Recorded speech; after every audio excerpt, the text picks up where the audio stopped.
Is what we know. So just a few minutes ago, Lopez was spotted driving that Chevy Silverado pickup. That information had gone out across Texas, and it was actually law enforcement in Atascosa County that spotted Gonzalo Lopez driving that Chevy Silverado.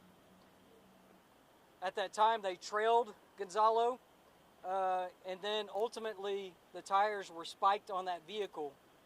After a short chase and a crash, Gonzalo Lopez exited the Chevy Silverado with a firearm and engaged law enforcement officers who engaged back and ultimately killed Lopez. Again, Gonzalo Lopez has been captured and he is deceased.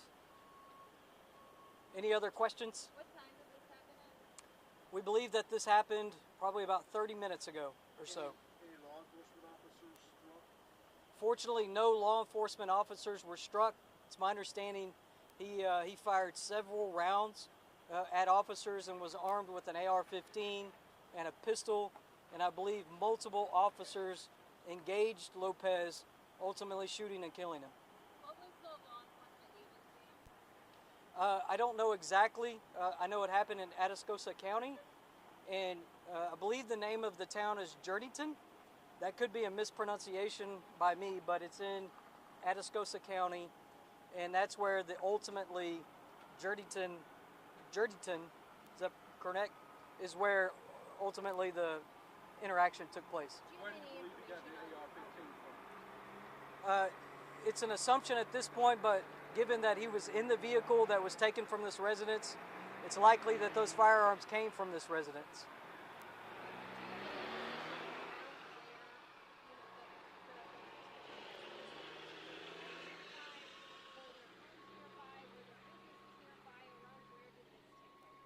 The actual shootout, it's my understanding that it did happen in a residential area, that after crashing, I believe, into a tree, Lopez exited out of the vehicle, only made it a short amount of distance before he decided to engage officers, and thankfully for the swift action of those officers, they were able to take Lopez into custody.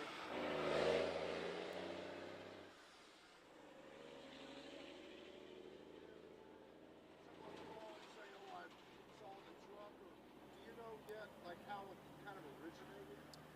I know that a bolo went out across the state, and so they were certainly cognizant of South Texas and the San Antonio area because he had previous contacts in that area.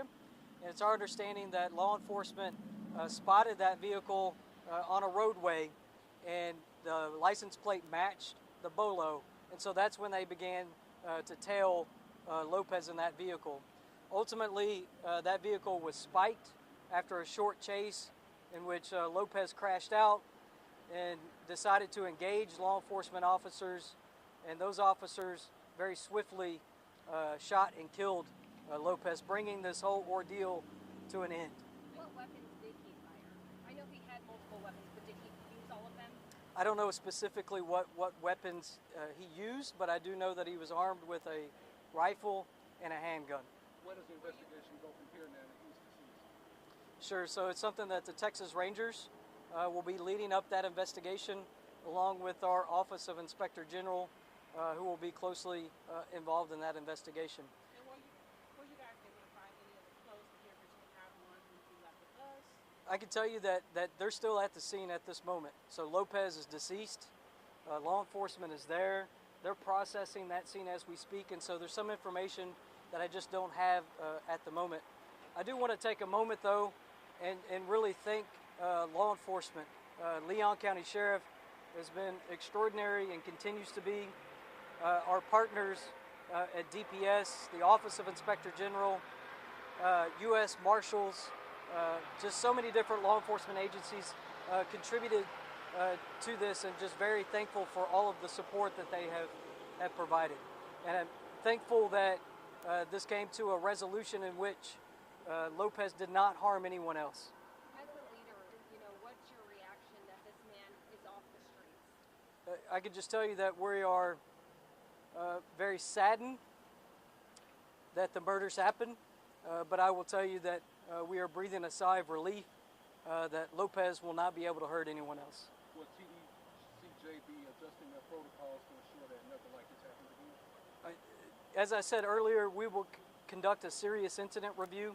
Anytime you have something serious like this, it's incumbent upon us to go backwards to figure out, how did he escape? How did he beat our security protocols in order to leave that transport vehicle? And so that's something that we absolutely will be doing. We will uncover how he did it and then make any adjustments that are necessary. He's obviously not your typical dangerous inmate, because I mean he was able to do it like years ago, right? I mean there's something about him, right, that makes him very unique when it comes to this situation. Absolutely. Gonzalo Lopez had a history of trying to elude law enforcement. And so we knew from his records that previously he had stayed out in the wilderness for quite some time. And so that's why we remained in this area, because we did not have evidence that put him out of this area. I will tell you that obviously U.S. Marshals and Texas Rangers and our Office of Inspector General were closely monitoring any contacts that he had ever had in the free world to see if he had contacted them, reached out to them. And that was very unsuccessful. And so we still had a thought that he could be in this area, and that's why we continue to have a presence in this area. And it wasn't until this afternoon that it became clear that he remained in this area. Jason, did the victims, I didn't say the right answer, but did the victims walk in on Lopez? Frankly, it's just too early to tell. We do believe that the victims were there today. It's unclear whether Lopez was already there or was casing the structure and just waiting for someone to come in. What's the feeling now that this is over? You know, it was an exhaustive search for a few weeks there. Are you guys relieved? Just kind of, what's that feeling? I will just, again, it is...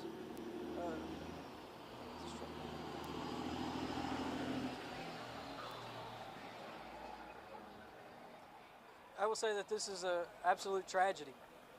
The fact that 4 individuals, I would say that this is a tragedy that you had 5 individuals who lost their lives. And so I am thankful that tonight Gonzalo Lopez is unable to harm anyone else. Do you know if TDCJ has leading to the death of these 5 people, that he was able to escape? Sure. You know, as I said earlier, that will be part of us going backwards to determine how that escape happened and taking any precautions that we need to take in order to prevent that from happening in the future. And with it being obviously this is a tragedy, do you have any words to say to the family? I don't. I can't imagine the grief and suffering that they're going through, and so my words would fall flat. have they been contacted? And when we can expect those IDs? That would be something I'd encourage you to talk to Leon County Sheriff.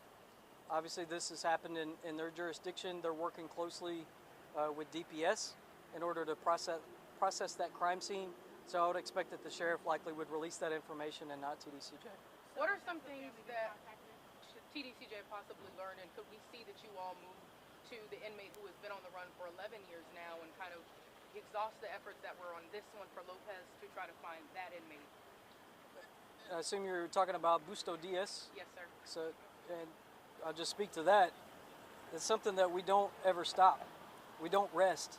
And even for Busto Diaz, who we believe is in Mexico, and that we'll continue to search for forever. Thank you.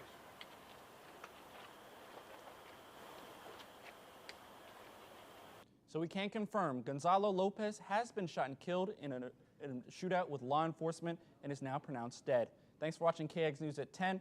You can catch all the latest on Gonzalo Lopez at kxtv.com, our YouTube page, and make sure you watch KX TV tomorrow to get the latest. Good night.